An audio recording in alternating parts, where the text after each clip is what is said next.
Hello, everyone. Again, I'm Karthik Mohan. I'm an affiliate professor at University of Washington, Seattle, where I teach a lot of courses on machine learning and data science. I'm teaching a course this quarter as well, and I think we'll have a link for that shared at some point.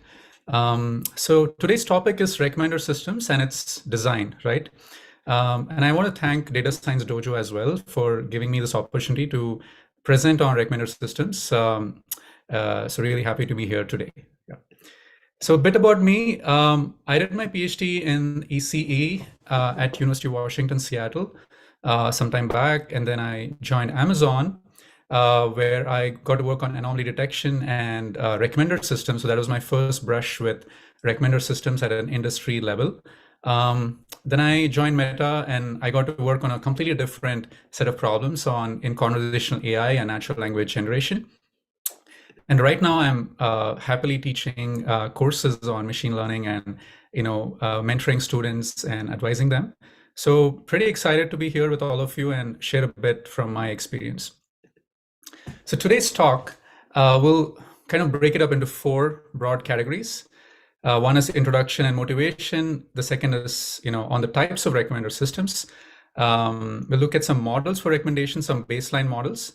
And we'll also look at performance metrics and its and the design, right? So let's dive right into motivation. And I also want to kind of give a teaser that we have a next talk that is part 2. That's probably going to be scheduled in April sometime. April, I don't know the exact date, but we'll share a bit on that towards the end of this talk and probably also a little bit later. Where we're going to extend the talk today and go into the deeper aspects. So we're going to look at more architectures for recommender systems. We're going to do deep dive on design, and we're also going to look at recommendations at top tech in the part 2 of this talk. So it'll be in April sometime. But for today's talk, it's going to be an introduction to recommender systems. So if you're new to recommender systems, hopefully this gets you excited and you want to know more, you want to learn more. And I'm happy to chat afterwards, but you can also look up the resources. If you've already worked in recommender systems, a lot of this information is something that you might be familiar with. But it's a good recap, and hopefully you also find it useful. Okay. Great. Let's jump into some of the motivation behind recommender systems. So recommender system shows up in many different places. One of the classic use cases is online shopping, right? So if I ask you, how do you find products that you want to buy when you shop online? And you might say a few things, like you might say, I search for the product. I just go to the browser, I type in what I want to look for. Maybe I'm looking for chocolate and I type in chocolate and I find a product and I may or may not like it, right?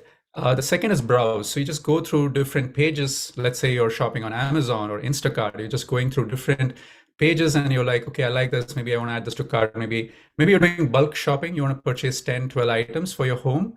You do weekly shopping. You're kind of going through the list. So that's browse. There may be some popular categories that the company offers. So you might also take a look at that and see, oh, this is popular. Maybe there is something here that I might like and I want to add to my cart. So that's another way you can do online shopping, right? The fourth one is recommendations. And this is what we're going to focus more on in this talk. So recommendations make it easy, and it's kind of proactive surfacing of products and content that you can consume in a way that's more personalized and relevant to you, right? So there's advantages to having recommendations delivered to you, and we'll take a look at that shortly. So let's take an example of Amazon recommendations, right? So Amazon recommendations, for instance, is carousel based. So you go to a page and you're looking for some recommendations. You'll see these carousels, which are basically these horizontal rectangles that represent different things. For instance, we see here, add more to your cart. That's one carousel recommended for you. That's another carousel. Pick up where you left off is another carousel, right? So for instance, if you look at pick up where you left off, you'll find maybe you were shopping earlier and you couldn't finish your purchase. So now you get some recommendations so that you can actually finish your cart and finish your purchase and move on, right? So this can help you with finishing your purchase. And these could be recommendations specific to your previous purchase that you didn't complete. So it might be specific to that, so it can help you complete. Byte, again, is another useful carousel that we see not just in Amazon, but also Instacart and other shopping places, where I have a pattern to purchase certain things. And this is actually coming from my own shopping list, right? So I actually purchase these things.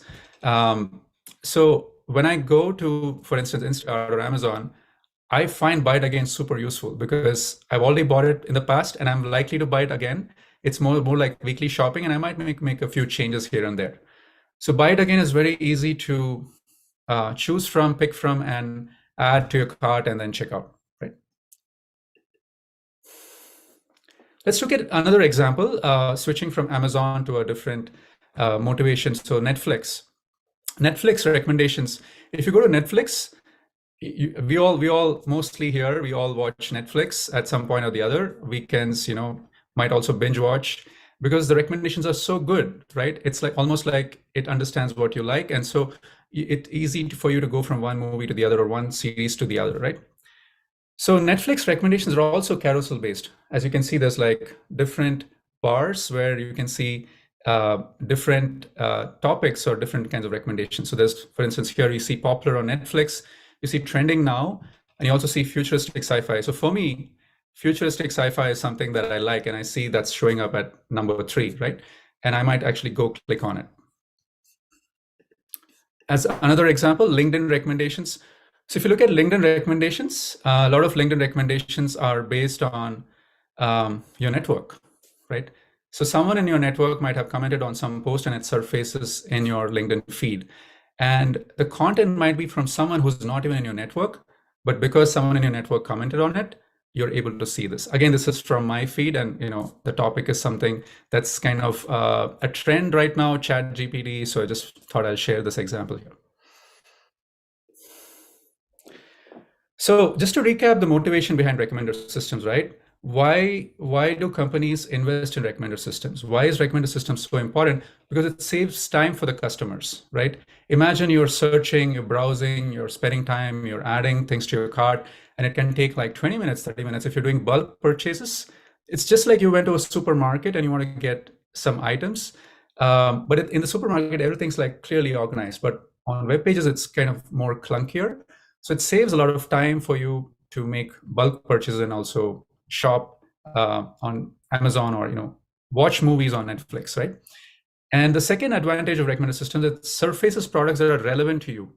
So a lot of times you might have popular products, popular movies, but they may not be what you like. So surfacing products that are relevant is one of the advantages of having a recommender system. It's personalized. So if you go to Netflix, your Netflix page is different from my Netflix page, right? Because it's personalized.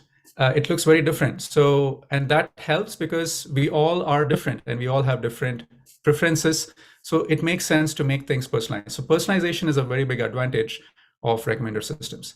And the fourth one, which we'll touch upon a little bit in this talk, but a lot more in the next talk, which is coming in April, is coverage. So a company like Amazon or Netflix may have millions of content, right? Millions of products or millions of movies, and they may want to surface it to customers so that people become aware of it, and maybe you'll have something there that you like. So you want to cover for a lot of products, and recommender systems can also account for it and help with coverage, right? Okay, so I can pause here to see if people have any questions on the content so far. Yeah, so one person's asking if, about the content. Will we be covering architectures, comparison of different, I don't know how to say that, RECSYS. Rexis, yeah. Yes. So we're going to be comparing different architectures and design deep dives in the part 2, which is in April. Okay. So part 2. Today's talk is more higher level. Yeah. Sounds good. Okay, and then also the same person, will we also be covering the metrics to evaluate the result of top N recommends? We're going to do that. Yes. Perfect. That's all we have for now, so we can go ahead and continue. Okay, so let's go to the second segment of today's talk, types of recommender systems, right? And this is more of a high level, broader categorization. Like if you want to think about recommender systems, how are you going to start thinking about it? Okay, So types of recommendations, recommender systems. The first one's unpersonalized. So you have recommendations, but it could be recommendations for anyone. It's not specific to you. So that's unpersonalized recommendations. For instance, sponsored products. So you see this on Amazon, you might see it on other web pages. You might see it on a social media page. There's some sponsored ads, right? So this may or may not be personalized, right? And the same thing goes with popular categories. So there are some popular categories, popular products that people purchase. Maybe this is of interest to you. Doesn't have to be personalized. And then comes personalized recommendations, which is going to be the focus of today's talk, and which is where we actually need models and we actually need data. We actually need to do machine learning to get to personalized recommendations, right? Because it involves understanding behavior, and that's something that we get from data. So personalized recommendation is going to be the focus of this talk. Right? Sponsored products and popular categories can also be personalized, right? Like you might have a popular category and you may want to personalize within it so that people actually look at it. So personalization can apply to these two as well. You can also have a separate carousel that says recommended for you. So this is pure personalization, right? This is like when I see futuristic sci-fi movies on my Netflix page, I'm like, yeah, that's something I would love to go take a look at. So a few examples from, for instance, if you look at Amazon, I go to the books a category on Amazon, and on the page, the first thing that I see is the best books of January, best books of 2022, and so on. So these are things that are popular for 2022. Actually, we're in 2023, but maybe it doesn't come out yet because I just checked yesterday or day before yesterday. So best books of 2022. So this is a good starting point. Gives me a good place to start if I want to buy a book. Personalized recommendations, top picks for you. Well, this is actually in tune. The books that I see here, see some books on engineering, see some books on a book on running, some books on spirituality. This is kind of my interest space, right? So this makes sense to me. This is relevant. This is personalized. Okay. And then we also talked about popular recommendations that can be personalized. So here's an example. I go to Amazon and I got this carousel that popped up that said frequently purchased in home. So this is frequently purchased in home. So it's popular, may not necessarily be relevant to me. But what is relevant to me is the category. The home category, I've made a lot of purchases of late. So the home category is very relevant to me, right? And that is something where you combine something that is personalized with something that is popular. So this is like kind of a mix of the two. Okay, so we're going to go more into personalized models. So that is part 3. And this is going to be a bigger segment of this talk. Again, I'm going to pause to see if we had any thoughts or questions on what we covered in part 2. There was one person, if they were wondering if you had other examples outside of Netflix and Amazon, because those are always mentioned, but I think it was more about the types of recommenders and not necessarily the companies doing them. But do you know any other maybe smaller brands that use recommenders and use them effectively? Yeah. I mean, Pinterest uses recommender systems. We have Instagram recommendations or YouTube recommendations. I mean, LinkedIn also, maybe I think I mentioned LinkedIn. So you can almost imagine almost every web page that has some product to sell can personalize and recommend. Shopify. So there's many brands that do recommendations. Yeah. Any other? I saw some. That's it. Okay, great, cool.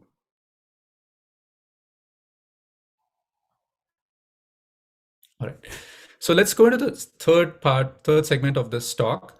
This is where we're going to do a little bit of a deep dive into some of the models, popular models for recommender systems, and understand how they actually work. How are they extracting insights from data? How are we building models for recommender systems? And how are these models helping us make these recommendations? So we'll kind of do a little bit of a deep dive. So one of the first models we'll take a look at is something called collaborative filtering. The idea is that there's a collaboration going on between different users in the sense that if you like, for instance, if you're looking at movies, if you like comedy and I like comedy, maybe we can exchange movies that we like and watch those. So that's the collaborative aspect. So collaborative filtering models are models that use data based on this user similarity to make recommendations. You can also say this is a behavioral based approach because you're looking at user behavior or customer behavior on shopping sites to help us understand what recommendations would be relevant. The second broad category is content-based filtering. So content-based filtering is if you shopped for a particular product, can you make other recommendations based on that, right? So just purely based on content, we're not looking at anyone else. We're just looking at what did you purchase? And here are some other products that are similar to what you purchased. So that would be a content-based filtering model. And then we have hybrid models that can combine the two. And a lot of popular models in the industry actually combine these two approaches and are much more sophisticated than we will talk about in this talk. But in the next talk, we will actually go into some of the architectures and design because the models we discuss here in today's talk could be one part of a larger architecture of a recommender system. Right? All right, so let's start with collaborative filtering. So one of the classic motivations and examples that is given for collaborative filtering is a Netflix $1 million prize. So Netflix had a competition. Some of us might be familiar with it. It's called the $1 million prize competition, where they offered $1 million for anyone who could crack or be able to make good predictions for different movies that are watched by different users. So not every user has watched every movie. Not every movie has been watched by every user. So there's going to be missing ratings. Can you fill in the missing ratings? Can you say this is really good for this user and this is not something I would recommend? Can you do that consistently and can you do that with high accuracy? That was the goal of the Netflix $1 million prize. And you can see here, there's one team called Pragmatic Chaos that actually won the prize. And they also had a leaderboard where people would make submissions, and you can see the best score that you see here is based on this metric called RMSE, root mean square error. This is really useful when you have ratings, but there's also many other metrics that we're going to cover in this talk, which are helpful for evaluating recommender systems, right? So pragmatic theory, I took a look at the paper and they use a combination of models, and one of the models is based on collaborative filtering. So let's take a look at collaborative filtering. So as a way of example, let's say there are 5 users. There's Rishi, Raghuveer, Karthik, that's me, Roshan, and Amy. Okay. And let's say there are 5 movies: Avatar, Arrival, When Harry Met Sally, Before Sunrise, and Minions. So like we said, not every user has watched every movie, and not every movie is watched by every user. If you look at these 5 movies, the first 2 fall in the category of science fiction, futuristic sci-fi. The second 2 fall in the category of romance, and the last one is probably animation/comedy, right? So assume that we have some ratings from these users. So it might look something like this. A thumbs up is I like this movie. A thumbs down is I don't like this movie. For instance, if you look at Amy, Amy likes Arrival, but she doesn't like Minions. If you look at Rishi, Rishi likes Arrival and he also likes Minions. But if you look at this matrix, there are some cells that are empty. So those are the missing ratings. Those are the question marks. We don't know what those are. And hopefully the collaborative filtering model can help fill these missing ratings, right? So let's take an example. So the question is, does Karthik like Arrival? Okay, so that's the purple question mark. So what the model might do is it might say, well, Karthik is similar to Rishi in terms of preferences because both like Avatar and both don't like When Harry Met Sally. So there is some similarity. So maybe I can fill in the rating from Rishi to Karthik.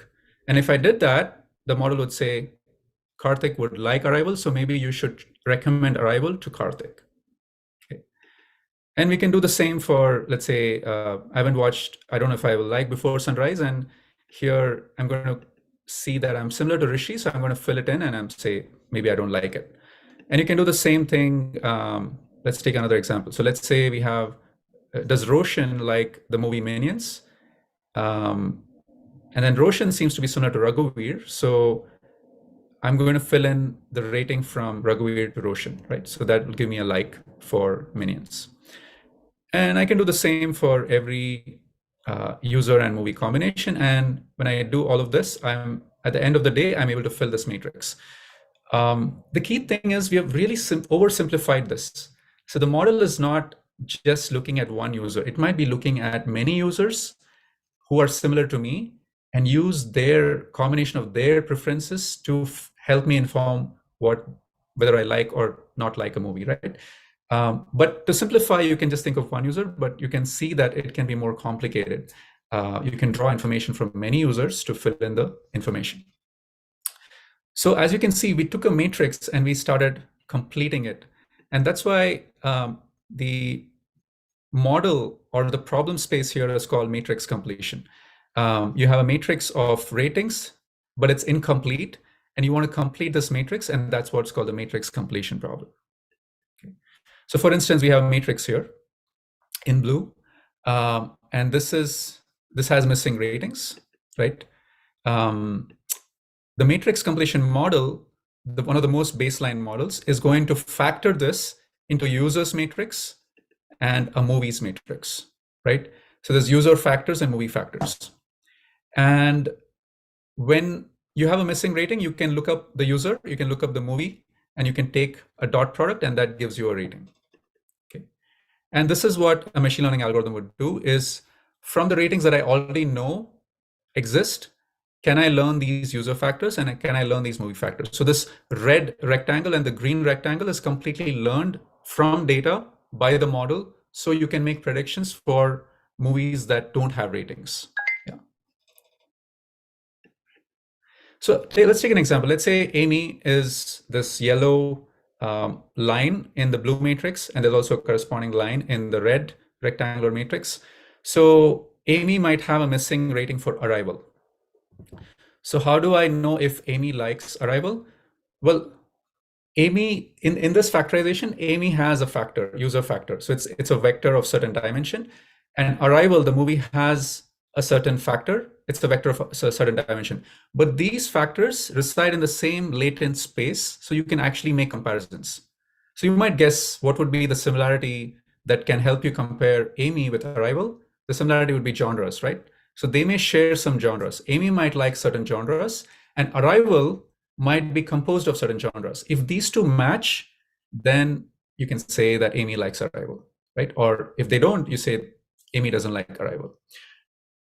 But we're going to spend a little bit more time on this in a bit to understand how these factors are learned and what do they exactly represent. But for illustration, we take Amy's factor, the Arrival's factor, we take a dot product, and maybe you get a score of, let's say, 0.9. You pass it through, let's say, a probability function, maybe sigmoid, and you get a score of 0.9, and you say 0.9 is a high probability. So with high probability, I'm going to recommend the movie Arrival to Amy. So this is the essence of matrix factorization. This is the essence also of many deep learning approaches are based on taking dot products, right? All right, so collaborative filtering is very useful. And we cast collaborative filtering as a matrix completion model. We looked at how a model might do matrix completion, learning the user factors and movie factors, and how it actually makes predictions. Now, here's a question. The model so far has looked at a certain set of movies. What if there's a new movie? Or what if there is a movie that shows up in the database that hasn't showed up before? I've never seen this movie, so I don't have a movie factor for it. For instance, if I look at Men in Black, I may not have a movie factor for it because it's not in my database. How would I make predictions for Men in Black? How can I say that users may or may not like it in this case, right? So this is an example of what we call a cold start problem. So a cold start problem is where you're seeing a movie or a product, or you're seeing a user for the first time. You've never seen that before, and you still want to make recommendations. How do you do that in that scenario? So collaborative filtering, as you've seen so far, might fail in the scenario, right? So you may have to use a different approach. And this is where we have content-based filtering. So we looked at collaborative filtering. The second approach for personalized recommendations is content-based filtering.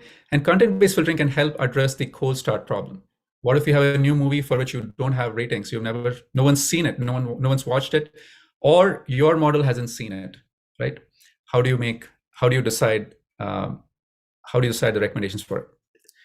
So let's take an example. Let's say I haven't watched Men in Black, but I have watched Arrival. Would I watch Men in Black? Well, then based on the content filtering model, you would say Arrival is similar to Men in Black in terms of content. If you look at the description, you look at the genre, you look at the tags associated with these movies, they kind of match up, right? So I'm looking at some kind of a match, a fuzzy match, and then based on the fuzzy match, I say, well, I think we should recommend Men in Black to Karthik, right? Even though Men in Black was never in my scene database. Okay. So content-based filtering is based on learning embeddings, right? So what are embeddings? The idea of embeddings is, can we leverage content or metadata or both to embed movies or embed products in a low dimensional space, right? So let's take an example. So maybe Arrival, here we are embedding in 2 dimensions just for illustration, but in practice you embed in even more dimensions. So maybe I give a vector, the blue vector for Arrival, and Men in Black is similar to Arrival. So my embedding model would actually place Men in Black's vector, the green vector, close to the blue vector. And then you have, let's say, When Harry Met Sally, and that's more of romance, and that's kind of orthogonal to sci-fi movies. So you might place it in a different space, different part of the 2-dimensional space. And that's the pink vector. And then you might have Minions, again, comedy, that's another orthogonal dimension. And so you might put it in a different space in the 2-dimensional representation. So this is how an embedding model, let's say here in 2 dimensions, is able to take different movies and place it based on similarity. So when you actually take a dot product, movies that are close to each other will have a higher dot product. Movies that are far away will have a lower dot product. And that is how you're able to differentiate or find similar movies or similar users, right? And this concept of embeddings extends to users as well, right? So we are only looking at movies here. You can also put in users and movies in the same space, which is what we did earlier in the matrix factorization model. We were able to put the user, Amy, and the movie Arrival in the same representation so we can actually make comparisons. So how are embeddings learned? This is a more general principle. There are many, many techniques to learn embeddings, and it has gotten more and more sophisticated over the years, but we're just covering some of the basics here. So let's take the example of movies. We can still use behavioral data to inform us, along with content data, to inform us on what the embeddings should be. So people who watch Arrival are likely to watch Men in Black, right? Or likely to watch Avatar, and hence also Men in Black. So if I use this kind of behavioral data, and I also use content as an input for the model, I can combine these 2 pieces of information to learn embeddings, right? So maybe Arrival is, people who watched Arrival have also likely to watch Avatar, and so are likely to watch Men in Black. And then, people who watch Arrival may not watch When Harry Met Sally. So, whatever, you can put it in a different space. So this is kind of how you would learn from both behavior and the content to get the embeddings, right? And as we said, it doesn't have to be in 2 dimensions. The embeddings typically are not in 2 dimensions. They're in a much more higher dimensional space. It's not like in millions or hundreds of thousands. So your typical embedding dimensions are like 128 or 256 or 1024, but not more than that. So we don't see embedding dimensions more than that. And you can make dot products and comparisons based on these dimensions to understand and make recommendations. So what do these embeddings represent, right? This is a question we asked earlier, and we'll address it here in a bit. So I have embeddings, and I don't know what these vector represents, right? This is something the model gives you. It says, here's a 128 dimensional vector. It has all these floats, all these numbers. And you take a look at it and you're like, what does it really mean, right? So because we don't necessarily know what it means, we call these dimensions latent dimensions or hidden dimensions. You don't know what they are, but they do mean something. If you were to inspect it and interpret it, you might find some meaning. For instance, I might inspect this and say, oh, you know, the first dimension, it is connected to comedy. The second dimension is connected to thriller. The third dimension is again connected to comedy. And so I can make these inferences once I inspect these dimensions. But to begin with, they are latent. Okay, but they do make sense and they do represent something. But it's not something that you decide beforehand. It is something that you inspect after the model has learned these dimensions. Okay. So you can say embeddings, in a sense, are a concise way to capture the most important pieces of information of movies or products that can help you differentiate between them and also make recommendations. So it's a concise representation with all the information required, right? So you can say embeddings kind of capture that idea. So more examples of content-based filtering. So this is again from my own Amazon page. So if I have read this book, or I like this book, What Makes Us Human, then I might get recommendations that look like this. So What Makes Us Human is kind of a futuristic look at where AI and human, how do these things compare? And so I see a lot of recommendations on AI show up, and it makes a lot of sense. And you can see this is showing up in sponsored, but even though it's in sponsored, the recommendation is personalized.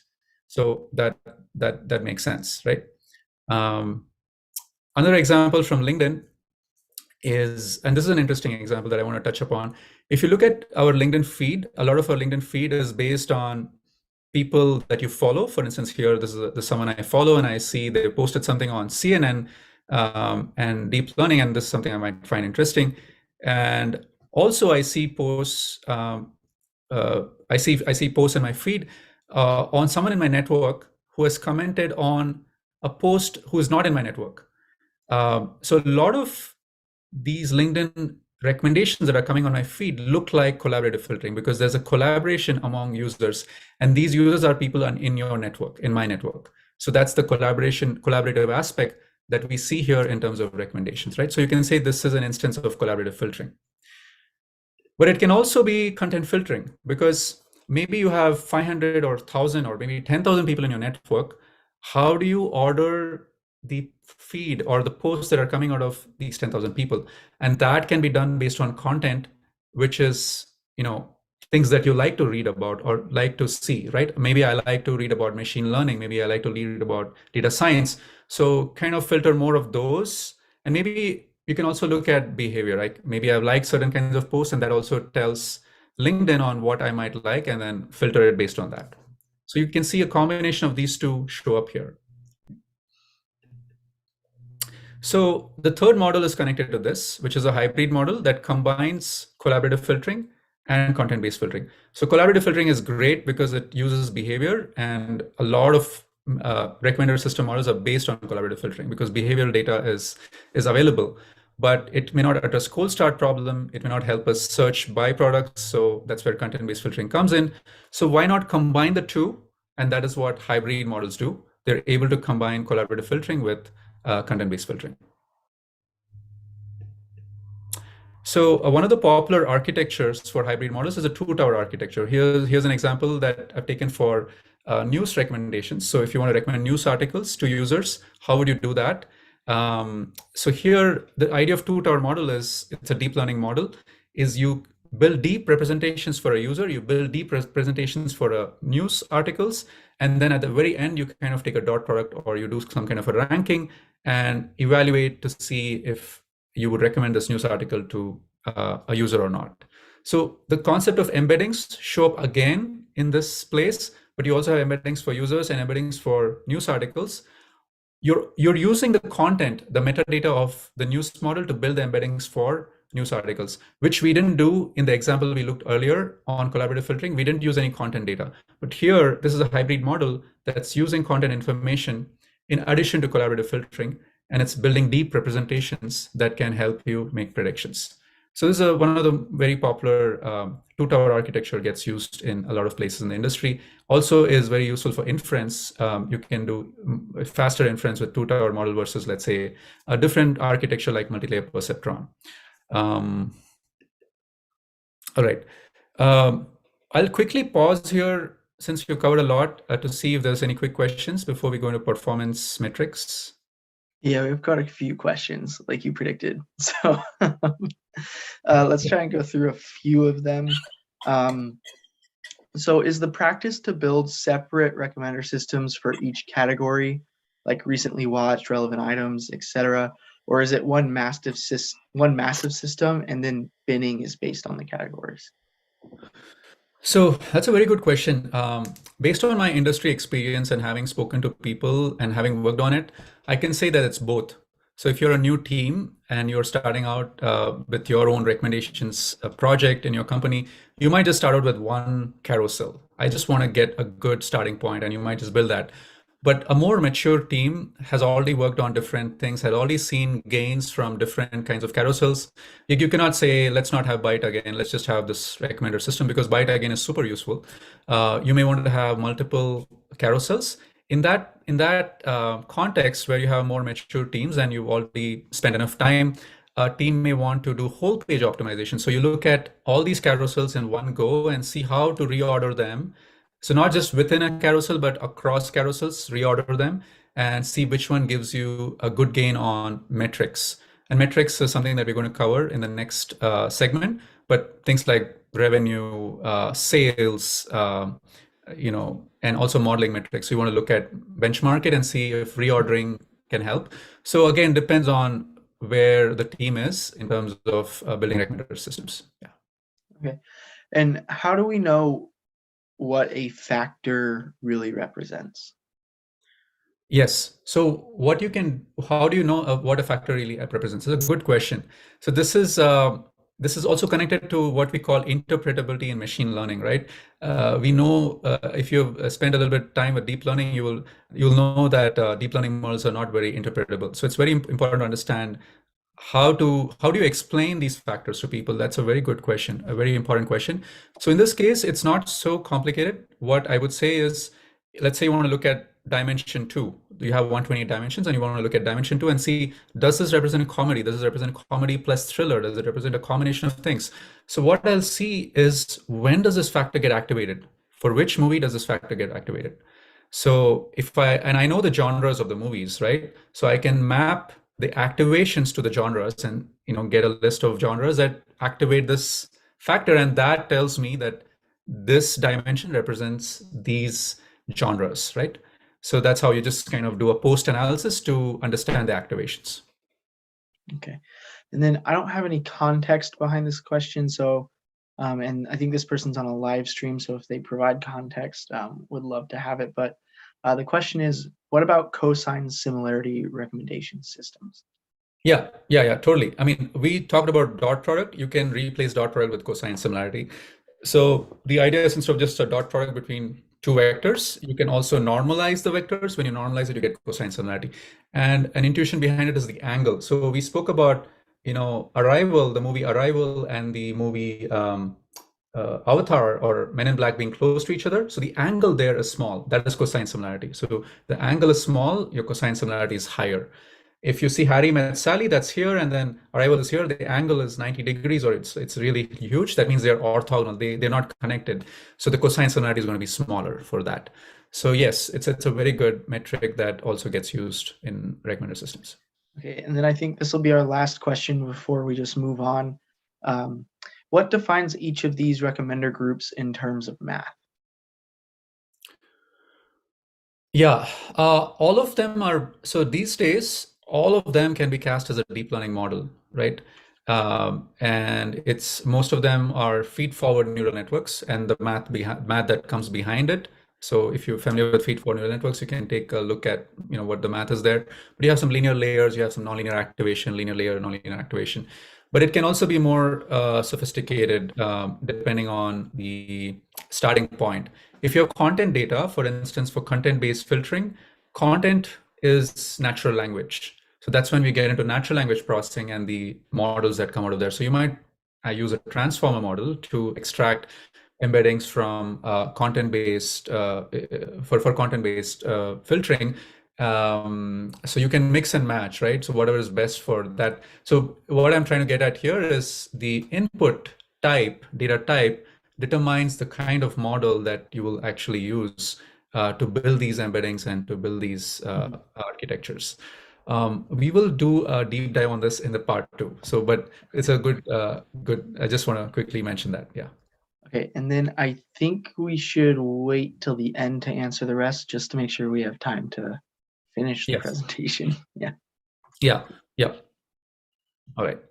So let's get to the last segment of today's talk, which is on performance metrics and it's an evaluation and design. So this is like super important part of any machine learning pipeline, right? You can apply all the fancy models to your data set and get, say, hey, I tried them best, I tried Transformer, but if you're not able to benchmark it with the right metrics, then you may not be capturing things effectively, and you may have issues when you actually push things to production. So there's this online and offline gap, which we'll also talk about in a bit. So let's look at some performance metrics. So I think I'll do a quick recap here as well, maybe take a minute. So far, what have we looked at? We looked at widget or carousel-based baseline recommendations like buy it again, complete your order, popular products. And then we looked at machine learning approaches to recommendations, which is personalization. So if you have cold start items, for instance, you would do content-based filtering. If you have behavioral data, who is viewing what, and if customers viewed this product, are they also viewing this product? If you watch this movie, you also watch this movie. So using all of that data, you can have a collaborative filtering model. And in practice, people have a combination because you have cold start and you also have regular predictions to make. So you combine them into a hybrid model. Okay. So that was a quick 1-minute recap of what we looked at. So let's dive into some of the performance metrics and design. So here I would say that we kind of look at 2 or 3 broad categories. One is modeling metrics. There is other design considerations and metrics that come out of that, and there is business metrics. So these 3 have to kind of somehow sync together for you to make good evaluations for recommendations. Why can't we just look at business metrics? You can ask that question. At the end of the day, the bottom line for a business is revenue, sales, customer growth. So why not just optimize for it? Well, for the machine learning model, these are really abstract. It's hard to translate some factors here into a revenue there, right? So you can't go from a factor here to a revenue there. So that's why we have offline or modeling metrics to help us know if we're on the right track. And hopefully that translates into good business metrics. Hopefully that translates into a bump on your revenue or a bump on sales, right? So we have to look at all these different metrics for that reason. So let's take a look at some modeling metrics next. So I'm going to focus heavily on relevance metrics because relevance is what the core of personalization. This product is relevant to me. This is something I would like to buy. This is a movie I would like to watch. So that is relevance, right? There could be other metrics too, which we'll cover in the design part that come up next. But this is one of the most important metrics to look at.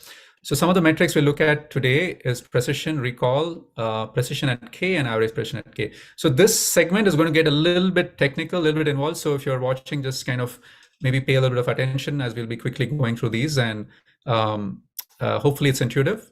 So let's take a look at an example. So let's say there are purchases. I purchased some items, maybe on Instacart or Amazon. And these are my most recent purchases. So I see like vitamin water. I've kind of purchased like different varieties of vitamin water. I have a cleaning product and I have a paper towel. Okay. Let's say the model hasn't seen these purchases and it wants to predict these purchases, right? So this is kind of held out. You've not seen it. Then we want to see if you can match these purchases, because if you're matching, then you're making good recommendations, right? So maybe let's look at the top 6 recommendations from the recommendations model. So maybe you see vitamin water, a Ziploc bag, a cereal, vitamin water, a cleaning product, and I don't know what the 6th one is. I can't see it, but there's a 6th product. So you have 6 products here. Okay. So what does precision say? Precision says of all the products that you recommended, how many did you get it right? Okay. So we're looking at the bottom row, the recommendations row. So here I'm highlighting the ones that I got right in purple or pink, and you see 1, 4, 5, 6 matches up with the purchases.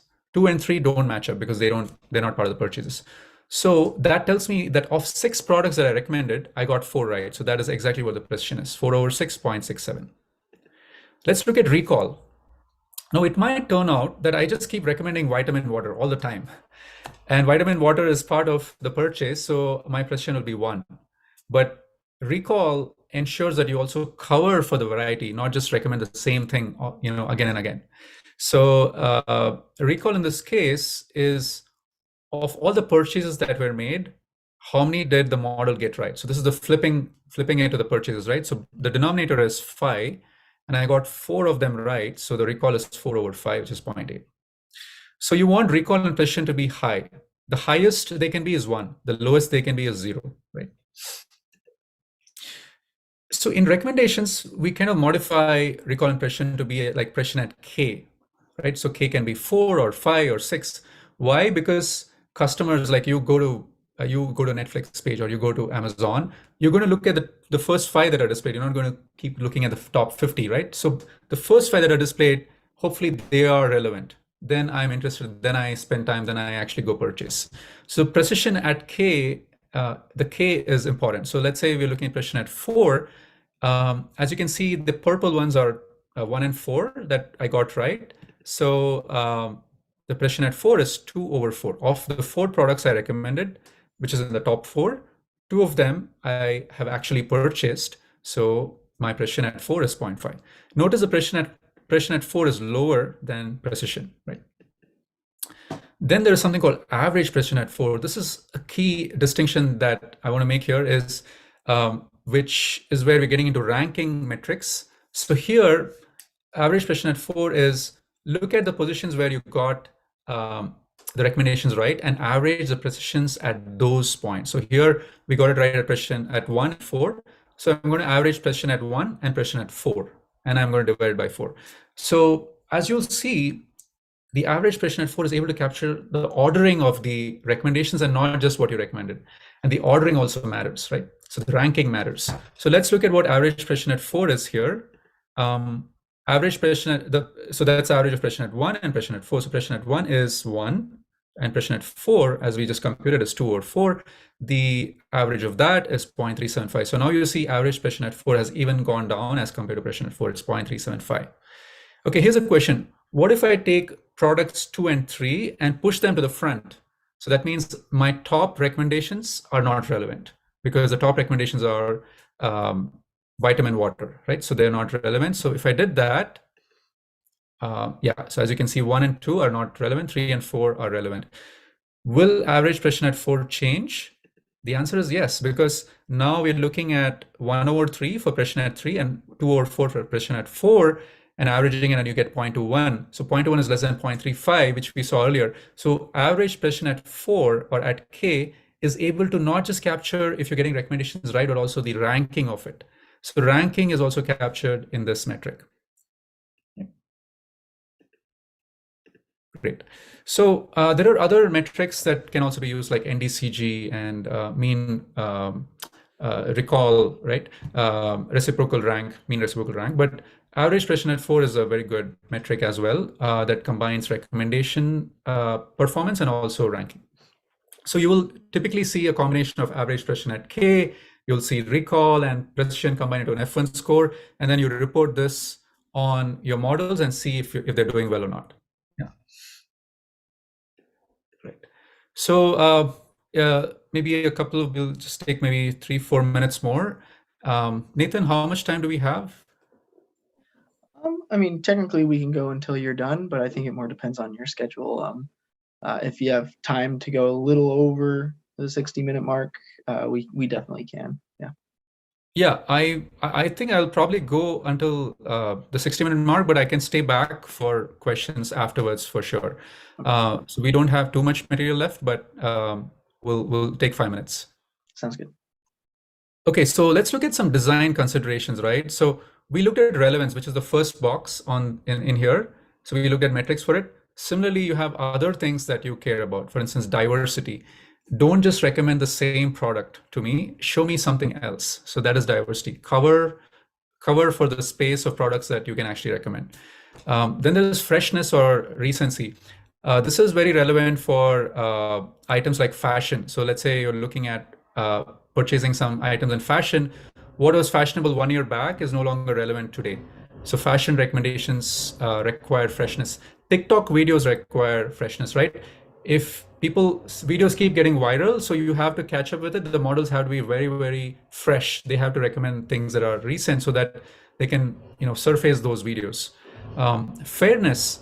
Are users being recommended things in the same way, or some users are being recommended better than the others? So are products equally relevant to different diverse group of users or not?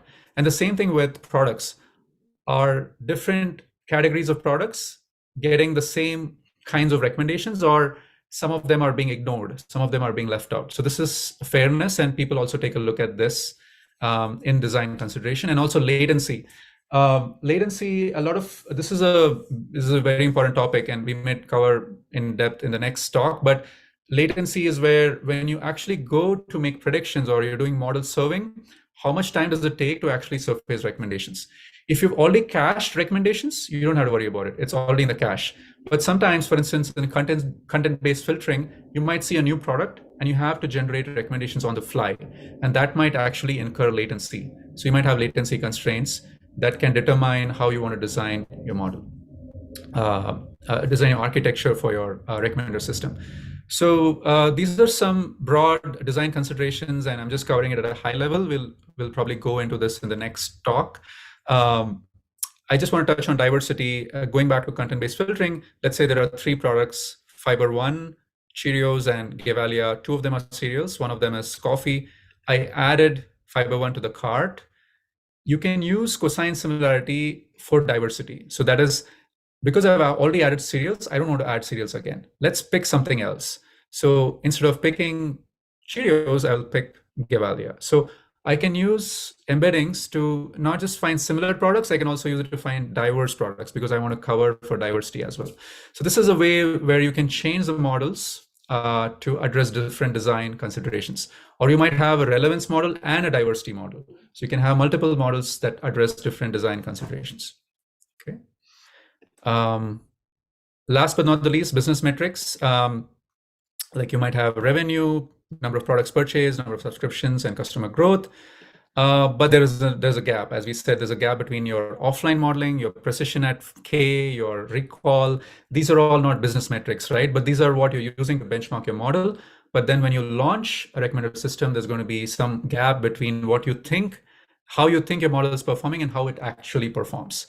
So how do you bridge this gap? Well, you can do held out offline testing. You can have a large data set that the model has never looked at, and hopefully it has some new kind of products, and maybe that kind of throws the model off, and you can use that feedback to improve on the model. Internal testing, dogfooding, this is like staple diet. Before you release a recommender system or make a change on a carousel, on a page, you want to test it internally and see that people are saying it makes sense, it is actually helping me. So before you go all out. And then the last one, but not the least, is a very important one, is A/B testing. You simultaneously send out different versions of pages to different users at random. And if there is a bump in your change as compared to the status quo, then you can say your change is actually helping your business metrics. And so the A/B testing is indicating that you must launch the product or launch the recommender system. So these are some things that can help bridge the offline-online gap, and there is more that can be done. Okay, so the next talk, as I said in the beginning of this talk, will be a deep dive into some of the things that we already covered. So for instance, the design, we'll do a deep dive. We'll look at fairness, we'll look at diversity, we'll look at latency, we'll look at freshness, architectures. So collaborative filtering and content-based filtering are models, but they fit into a larger scheme, a larger design. And what are some different popular designs? We looked at Two Towers, so that's one of them, but there's many more. And then recommendations are top tech. So how does Pinterest do recommendations? How does YouTube do recommendations? How does Twitter do recommendations? We look at some of the publicly available design architectures and do deep dive on that. So it is exactly 1, so 60 minutes. I will stop here. On the dot. So we have a couple questions, and we'll see if more flow through. And most of these questions date back to section 3. So first one is the collaborative filtering model you demonstrated. Does it also use embeddings for the movies? Yeah, it uses embeddings. collaborative filtering models use embeddings based on user behavior. They don't necessarily use it based on content. But yeah, if you look at the factors that we discussed, the factor is an embedding. You have a user embedding, you have a movie embedding. So that's totally the idea there as well. Okay. And then what's the reason behind the embeddings range? Embeddings range? Yes. Oh, you mean the dimension embeddings range? Sorry, I didn't get the question. So yeah, if you ask this question, I think you're also on one of our live streams. If you can give us some context behind the embeddings range, or if maybe somebody in the chat knows, that would be helpful, but we'll skip it for now and maybe come back to it. Okay, so what are the training criteria when building two tower models?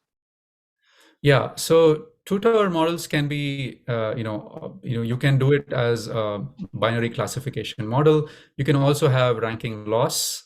So you can have cross entropy in your loss function.